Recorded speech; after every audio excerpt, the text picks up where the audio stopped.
ধন্যবাদ। প্রিয় সাংবাদিক বন্ধুগণ, দেশের বাস্তবতা আমরা সবাই জানি। জুলাই অভ্যুত্থানের প্রেক্ষাপট, জুলাইয়ের রক্ত ও ত্যাগের কথা আমাদের সবাইই জানা। তবে জুলাই অভ্যুত্থানের প্রত্যাশা ও কারণ নিয়ে কিছু কথা স্পষ্ট করে বলা দরকার। দেশের একটি রাজনৈতিক পক্ষের বক্তব্য, বিবৃতি ও আচরণ দেখলে মনে হয় জুলাই আন্দোলন হয়েছিল কেবলই ক্ষমতার পালাবদলের জন্য। আদতে বিগত দিনের রাজনীতিতে এটা পরিষ্কার যে কেবলই নির্বাচন ও ক্ষমতার বদলের জন্য জুলাইয়ের অভ্যুত্থান হয় নাই, বরং দেশকে স্থায়ীভাবে স্বৈরতন্ত্রের কবল থেকে রক্ষা করা, রাষ্ট্রের পরতে পরতে জমা হওয়া 54 বছরের জঞ্জাল দূর করা, ক্ষমতার ভারসাম্য আনা, সর্বত্র জবাবদিহিতা নিশ্চিত করা, সাংবিধানিক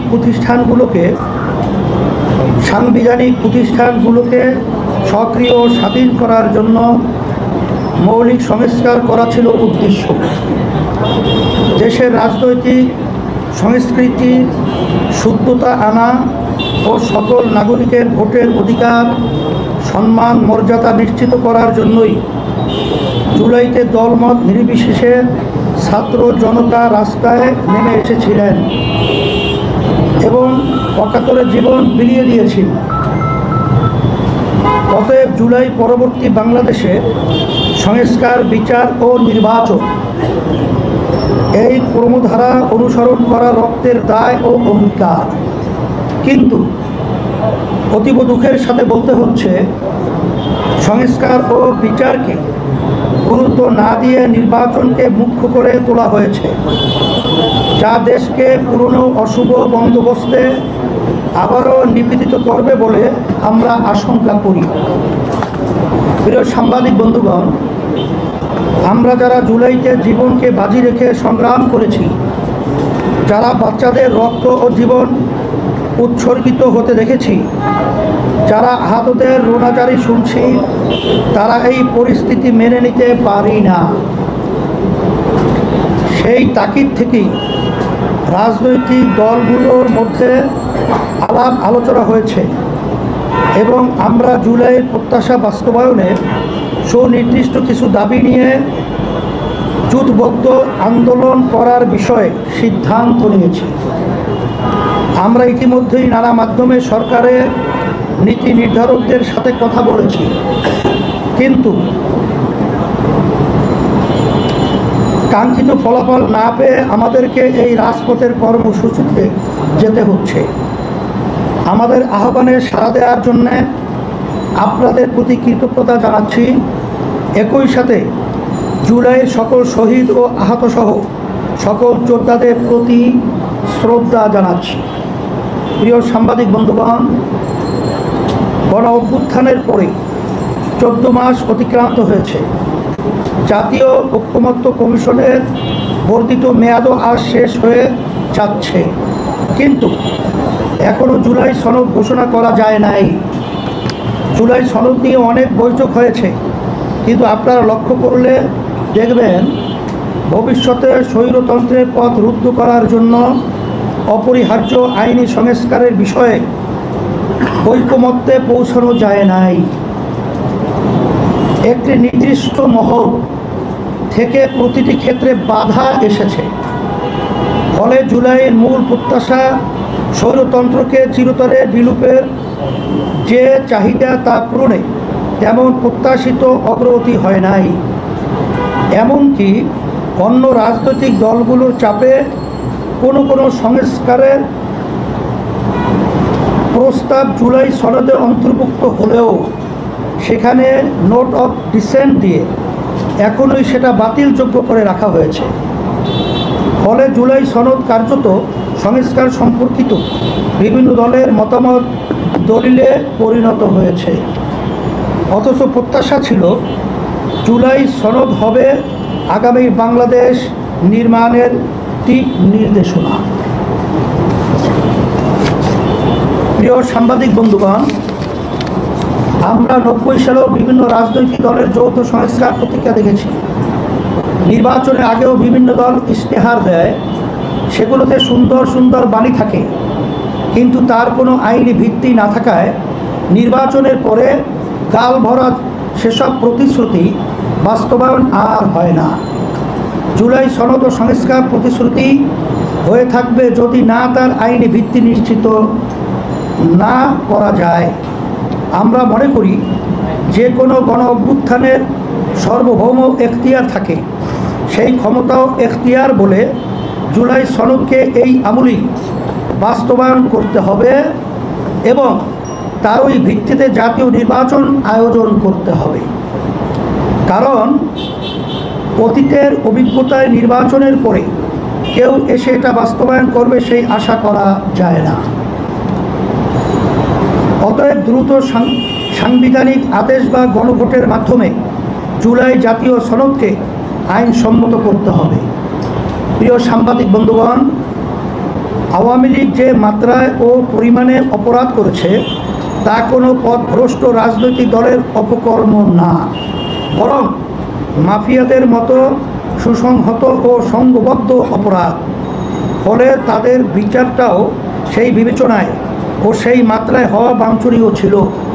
কিন্তু বিচারের মাত্রা ও গতি দেখে আমরা হতাশা বোধ করছি। নামে মাত্র কয়েকজনকে আটক করে বিচার চলছে। আওয়ামী লীগের মূল হোতারা সবাই দেশের বাইরে বসে নানা রকম চক্রান্ত করেই যাচ্ছে। জেলা ও থানা পর্যায়ের আওয়ামী লীগ নেতারা এলাকায় ফিরতে শুরু করেছে। আওয়ামী লীগের প্রতিহিংসা ও জিজ্ঞাসা কত নির্মম তা কল্পনাও করা যায় না। বর্তমানে বিচারের যে পরিস্থিতি, তাতে অভ্যুত্থানের বিপ্লবীদের জীবন ও দেশ হুমকির মুখোমুখি।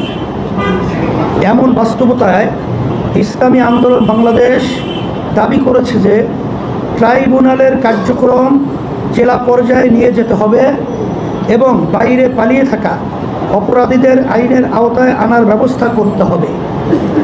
পাচারকৃত টাকা উদ্ধারে কার্যকর ব্যবস্থা নিতে হবে। প্রিয় সাংবাদিক বন্ধুগণ, পতিত ফেসিবাদের দোসরদের অপতৎপরতায় জাতি বিষিয়ে ছিল বিগত 15 বছর। এই লজ্জাহীনেরা ফেসিবাদের সকল অপকর্মের পক্ষ নিয়েছে এবং ফেসিবাদকে বেপরোয়া হতে সহায়তা করেছে। এর মধ্যে জাতীয় পার্টির ব্যাপারে সবাই অবগত। তারা ফেসিবাদের মন্ত্রিসভায় ছিল। জালিয়াতিপূর্ণ প্রতিটি জাতীয় নির্বাচনে তারা অংশ নিয়ে অবৈধ নির্বাচনগুলোকে বৈধতা দেওয়ার চেষ্টা করেছে। এই জাতীয় পার্টি অভ্যুত্থানের পরে আবারও মাথাচাড়া দিয়ে উঠেছে। এখন তারা আওয়ামী লীগকে পুনর্বাসন করার পায়তারা করছে। দেশের একটি রাজনৈতিক দল জাতীয় পার্টি নিষিদ্ধের বিরুদ্ধে অবস্থান জানিয়েছে। আমরা পরিষ্কার করে বলতে চাই যে জাতীয় পার্টি সহ ফেসিবাদের সকল দোসরদের বিচারের আওতায় আনতে হবে এবং বিচার চলাকালীন তাদের কার্যক্রম নিষিদ্ধ করতে হবে। কারণ তারা কোনো স্বাধীন রাজনৈতিক দল নয়, বরং তারা ভারতীয় আধিপত্যবাদী শক্তির প্রকাশ্য এজেন্ট। বন্ধুগণ, নির্বাচনে লেভেল প্লেইং ফিল্ড ছাড়া নির্বাচন করা যায় না। জুলাই অভ্যুত্থানের পরে আমরা আশা করেছিলাম যে লেভেল প্লেইং ফিল্ডের ব্যাপারে আমাদের দুশ্চিন্তা করতে হবে না, কিন্তু আমরা আশাহত আইন শৃঙ্খলা পরিস্থিতি, জনপ্রশাসনের আচরণ ও সন্ত্রাসের যে ভয়াবহতা আমরা লক্ষ্য করেছি, তাতে লেভেল প্লেইং ফিল্ড নিয়ে আমরা আশ্বস্ত হতে পারছি না। এখানে মনে রাখা লাগবে, লেভেল প্লেইং ফিল্ড একটা মনস্তাত্ত্বিক বিষয় বটে। লন্ডন বৈঠক, এককভাবে নির্বাচনের তারিখ ঘোষণা ইত্যাদি বিষয়ে বর্তমান সরকার একটি রাজনৈতিক দলের প্রতি যে পক্ষপাত দেখাচ্ছেন, তাতে মাঠ প্রশাসন তাদের দিকে ঝুঁকে পড়াই স্বাভাবিক। আমরা বলবো, আইন শৃঙ্খলা পরিস্থিতির উন্নতি করতে হবে, জনপ্রশাসনকে সক্রিয় নিরপেক্ষ করতে হবে এবং সরকারকে কোনো দলের প্রতি পক্ষপাত দেখানো থেকে সরে আসতে হবে। প্রিয় সাংবাদিক বন্ধুগণ, আমরা বারংবার বলছি যে বিগত 54 বছরে যে পদ্ধতিতে নির্বাচন হয়েছে সেই পদ্ধতিতে দেশকে ক্রমান্বয়ে পিছনের দিকে নিয়ে গেছে। দেশের বর্তমান যা কিছু উন্নয়ন তা ব্যক্তি খাতের প্রচেষ্টা ও উদ্যোগের ফল, কিন্তু রাজনৈতিক সংস্কৃতি, রাষ্ট্রের ভিত্তি, সাংবিধানিক প্রতিষ্ঠানগুলো স্বকীয়তা ও স্বাধীনতা নষ্ট করা এবং দুর্নীতি দুঃশাসনের মাত্রায় প্রতিটি নির্বাচনই দেশকে আগের চেয়ে খারাপ অবস্থায় ফেলেছে। এমন তিক্ত অতীতের বাস্তবতায় পুরনো বন্দোবস্তে নির্বাচন করার কোনো অর্থ হয় না। ইসলামী আন্দোলন বাংলাদেশ তাই উভয় পক্ষে পিআর পদ্ধতিতে নির্বাচন আয়োজনের জন্য দাবি জানিয়ে আসছে। পিআরের সুবিধা কী তা আমরা বারংবার আলোচনা করেছি, কিন্তু অশুভ পুরনো বন্দোবস্তের কায়েমি স্বার্থবাদের কথায় স্বাভাবিক হয়ে পিআর নিয়ে প্রভাবিত হয়ে পিআর নিয়ে সরকার যে আচরণ করেছে তা দুঃখজনক। আমরা সরকারের এই আচরণের তীব্র নিন্দা ও প্রতিবাদ জানাই এবং পিআর পদ্ধতিতে আগামী নির্বাচন আয়োজনের প্রয়োজনীয় ব্যবস্থা নেওয়ার দাবি জানাচ্ছি। প্রিয় সাংবাদিক বন্ধুগণ, আমাদের দাবি সুস্পষ্ট। আমরা জুলাই সনদের বাস্তবায়ন চাই, এর আইনি ভিত্তি চাই। জুলাই জাতীয় সনদের ভিত্তিতেই আমরা আগামী জাতীয় নির্বাচন চাই। দ্রুততার সাথে ফ্যাসিবাদের বিচার নিশ্চিত দেখতে চাই। ফ্যাসিবাদের দোসরদের রাজনীতিতে পুনর্বাসন বন্ধ করতে চাই। জাতীয় পার্টি সহ ফ্যাসিবাদের দোসরদের নিষিদ্ধ চাই। পিআর পদ্ধতিতে নির্বাচন চাই। আমাদের অবস্থান কোনো দলের বিরুদ্ধে না, বরং জুলাই অভ্যুত্থানের রক্ত জীবনের প্রতি দায়বদ্ধতা থেকেই আমাদের এই অবস্থান। এই পরিস্থিতিতে দেশের ফ্যাসিবাদ বিরোধী প্রতিনিধিত্বশীল কিছু রাজনৈতিক সংগঠন একত্রিত হয়ে আলাপ আলোচনা করেছি। আমরা সর্বাধিক চিন্তা করে এবং জুলাইয়ের রক্তের প্রতি দায়বোধ থেকে সুনির্দিষ্ট এই দাবিগুলো নিয়ে রাজনৈতিকভাবে মাঠে থাকার সিদ্ধান্ত নিয়েছি। আমরা একই দাবি নিয়ে যুথবদ্ধ কর্মসূচি পালন করব, যুগপৎ আন্দোলন গড়ে তুলব ইনশাআল্লাহ। দাবি আদায় না হওয়া পর্যন্ত আমরা ধারাবাহিক কর্মসূচি পালন করব এবং ক্রমান্বয়ে কর্মসূচি কঠোর থেকে কঠোরতর হবে। দাবিসমূহ: জুলাই সনদের ভিত্তিতে আগামী জাতীয় সংসদ নির্বাচন হতে হবে। 2, নির্বাচন পিআর পদ্ধতিতে হতে হবে। 3, সুষ্ঠু নির্বাচনের জন্য লেভেল প্লেয়িং ফিল্ড নিশ্চিত করতে হবে। 4, গণহত্যার বিচার দৃশ্যমান হতে হবে।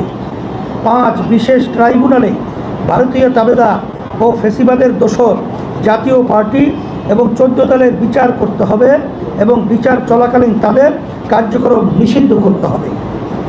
এই দাবি আদায়ের জন্য আমাদের কর্মসূচি নিম্নরূপ: 18 সেপ্টেম্বর ঢাকায় সমাবেশ ও বিক্ষোভ মিছিল, 19 সেপ্টেম্বর বিভাগীয় শহরে বিক্ষোভ, 26 সেপ্টেম্বর সারা দেশে জেলা উপজেলায় বিক্ষোভ মিছিল। আপনাদের সকলকে ধন্যবাদ।